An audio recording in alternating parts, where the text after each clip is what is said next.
A finales de los años 70, la juventud en muchos países de Latinoamérica venía de una fiebre de sábado por la noche. Bailábamos Stayin' Alive, coreábamos YMCA y con la llegada de los 80, Michael Jackson marcaba el inicio de su era como el rey del pop con Don't Stop Till You Get Enough. Lo insólito es que estas canciones se convirtieron en protagonistas en sociedades en las que no se hablaba inglés, pero ese era el sonido que lo dominaba todo. Era lo moderno, lo que sonaba en la radio, lo que se bailaba en las fiestas y lo que la juventud quería imitar. En algunos países el fenómeno era tan fuerte que se corría el riesgo de que la identidad musical de la nueva generación comenzara a diluirse, de que la expresión propia quedara en un segundo plano. Y en ese contexto, afortunadamente, aparecieron artistas locales que entendieron la importancia de reclamar su espacio, que era el momento de que sus voces y sus historias ocuparan un lugar en la radio, en los conciertos y en el alma cultural de su generación. En Venezuela surgieron artistas como Franco De Vita, Karina, Giordano, Ilan Chester, Melissa, Guillermo Dávila, Daiquiri, Ricardo Montaner, entre muchos otros, quienes crearon un movimiento que demostró la importancia de que un país se cante a sí mismo, que su música lo relate y que su identidad se forje a través de su propio sonido. Pero ¿cómo lograron abrirse paso en un mercado dominado por lo extranjero? ¿Qué factores propiciaron el florecimiento del pop venezolano? Hoy vamos a recorrer la historia de un movimiento que cambió el sonido de un país. Bienvenidos a la era dorada del pop venezolano. Yo soy César Muñoz y esto es La Cata Musical.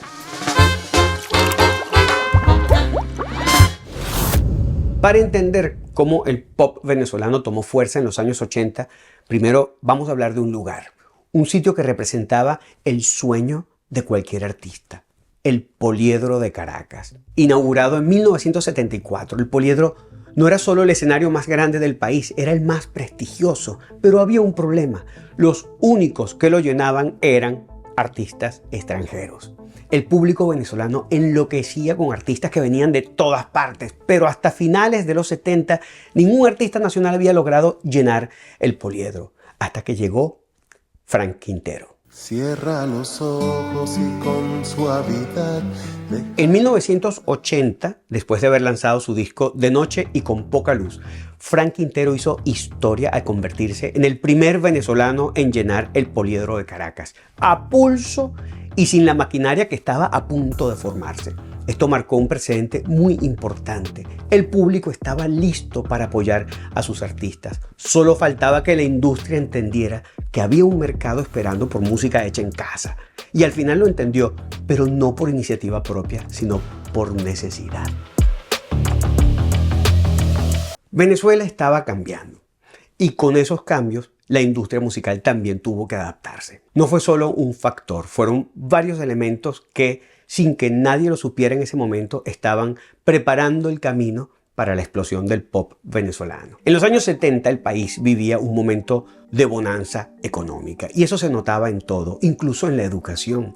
Había muchísimas becas de estudio, lo que permitió que muchos talentos se fueran a preparar en las mejores universidades del mundo, en Inglaterra, en España, en los Estados Unidos. Y como Venezuela estaba tan bien, todos regresaban. Así que el país terminó con un ejército de artistas listos para brillar apenas se presentara la primera oportunidad. Luego llegó la ley del 1 por 1, que decía que por cada canción extranjera que sonara en la radio, las emisoras estaban obligadas a poner una canción de producción nacional. Esto abrió la posibilidad de que los artistas venezolanos tuvieran una mayor visibilidad. Finalmente vino la devaluación del bolívar, la moneda nacional. Hasta finales de los 70 traer artistas internacionales era sumamente viable. Los empresarios podían pagar lo que costara traer un artista extranjero, pero con la crisis económica eso cambió. De repente, hacer conciertos con artistas de afuera se volvió muy costoso y por eso las disqueras y los medios se vieron en la obligación de mirar hacia adentro. Si querían seguir vendiendo, tenían que apostar por el talento local. De pronto, todo estaba alineado. Había una generación preparada. La radio tenía que sonar con más música nacional y la crisis económica se convirtió en una oportunidad para los artistas. El pop venezolano estaba a punto de explotar. Solo faltaba definir quiénes serían los protagonistas. En el mundo de la música hay artistas que tienen talento, pero también hay algo igual de importante. Alguien que crea en ellos, alguien que los escuche y diga, esto puede funcionar. En Venezuela, en los años 80, una de esas figuras fundamentales, alguien que realmente marcó la diferencia, fue el señor Alejandro Blanco Uribe. Blanco Uribe no era un ejecutivo cualquiera, no venía del mundo corporativo, sino de la música.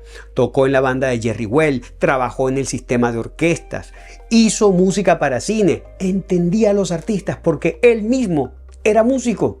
Y cuando llegó a la industria discográfica, trajo consigo una visión que lo cambiaría todo. En una época donde las disqueras apostaban por el sonido y la producción extranjera, él decidió que era el momento de arriesgarse con algo nuevo. Música hecha, compuesta y producida en Venezuela, con identidad venezolana. Y su primera gran apuesta fue Ilan Chester. Ilan Chester ya había participado en varios proyectos, pero ninguno había logrado darle la proyección que necesitaba. Al mismo tiempo pasó años tocando en bares y en locales, haciendo covers, mientras seguía escribiendo sus canciones. Dentro de ellas había una en particular que estaba a punto de cambiarle la vida. Una canción que hablaba de su país, de su gente, de sus paisajes. En 1983, bajo la producción ejecutiva de Alejandro Blanco Uribe, lanzó Cerro Ávila. Cerro Ávila, Cerro el Ávila. Una canción que en un principio muchos ejecutivos no entendieron. Una canción sobre una montaña. Un tema con referencias locales en un país que idolatraba a lo extranjero. No parecía una apuesta segura, pero Blanco Uribe insistió y el público respondió. Cerro Ávila se convirtió en un éxito inmediato, demostrando algo que cambiaría la industria para siempre. El público venezolano estaba listo para escuchar canciones que hablaran de su propia realidad. Este fue un momento y un logro determinante. Si un artista venezolano podía conectar con su gente cantando sobre su país, entonces había espacio para más. Había espacio para un sonido venezolano dentro del pop. De pronto, la industria musical venezolana estaba completamente transformada. Los artistas nacionales ya no eran solo una opción, eran protagonistas. Y con la maquinaria de las disqueras en pleno funcionamiento, llegó el boom de una generación que dejaría su huella para siempre. Cada artista tenía algo único, pero más allá del éxito individual, había algo en común entre todos ellos. Cada uno estaba creando una identidad sonora propia, una manera distinta de hacer pop que sonaba a Venezuela. El boom del pop venezolano de los 80 no fue solo un sonido, fue una explosión de estilo, de personalidades, de maneras distintas de hacer música. Algunos conquistaron con sus letras, otros con su presencia escénica y muchos con una identidad musical inconfundible. Vamos a ver cómo estos artistas dejaron su huella y convirtieron esta época en la era dorada del pop venezolano. Los cantautores que le dieron poesía al pop. Frank Quintero, baterista de formación, compositor de oficio y artesano del pop.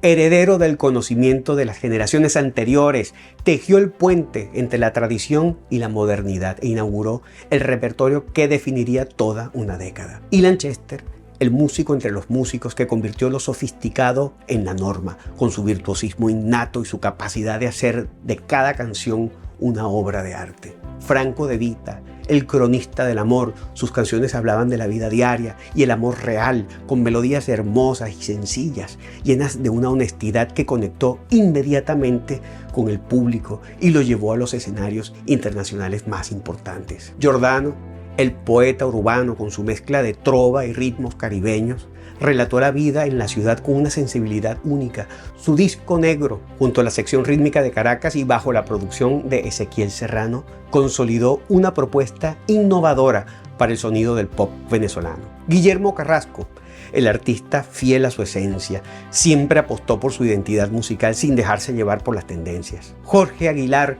con su bajo y sus canciones, nos llevó por caminos inesperados, fusionando géneros y rompiendo con lo convencional para crear una identidad propia.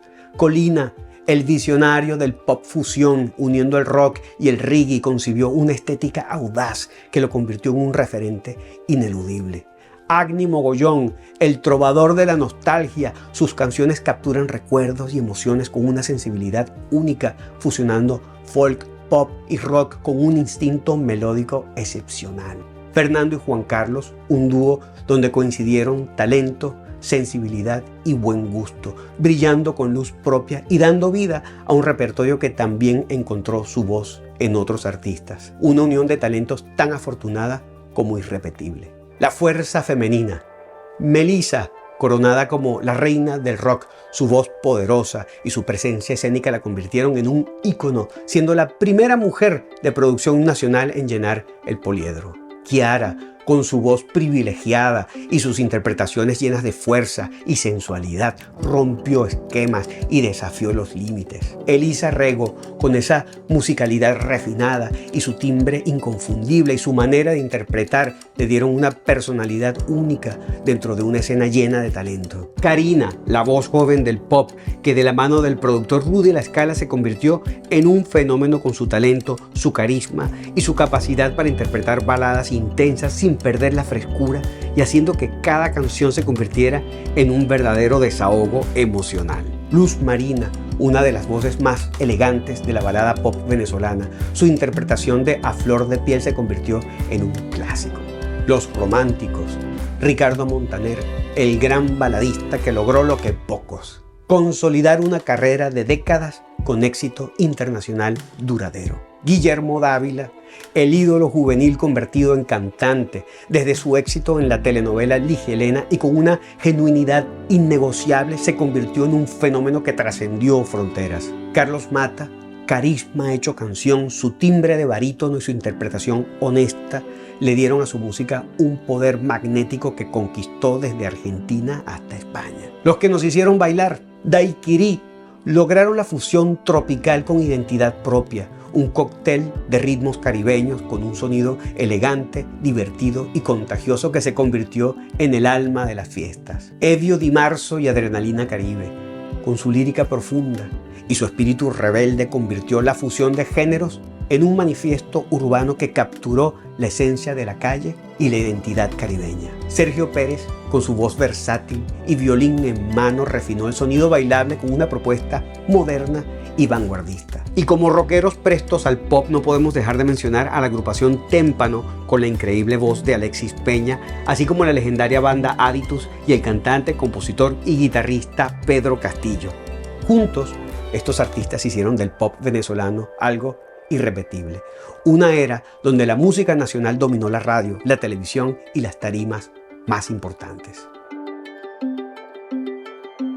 El tiempo pasa, las industrias cambian, las modas van y vienen, pero hay algo que no debería perderse: la memoria. Porque un país no solo está hecho de geografía o economía, también está hecho de su historia cultural. Y si olvidamos nuestra historia, corremos el riesgo de perder una parte de lo que somos. Venezuela ha atravesado momentos muy difíciles, una crisis migratoria que ha dispersado a su gente por todo el mundo, generaciones que crecen lejos de la tierra que vio nacer esta música, y aquí hay un peligro real: perder la continuidad de nuestra identidad. Empezar de nuevo sin referencias, sin construir sobre lo que ya se logró, porque olvidar no es solo dejar algo atrás, es como demoler una ciudad entera sin dejar rastro. Y cada canción, cada artista de esta era dorada es parte de un rompecabezas cultural que nos pertenece a todos. Nos toca a nosotros recordarlo, difundirlo y seguir construyendo sobre ello. A todos los artistas que hicieron posible esta era dorada, gracias. Gracias por darle voz a un país, por componer la banda sonora de nuestra historia, por hacer que el pop venezolano tuviera identidad, emoción y alma. Queda de nosotros seguir escuchando, recordando y compartiendo esta música, porque al final del día la cultura de un país solo se desvanece cuando deja de ser contada. Pero mientras sigamos hablando de esto, Venezuela seguirá sonando. Yo soy César Muñoz y esto fue La Cata Musical.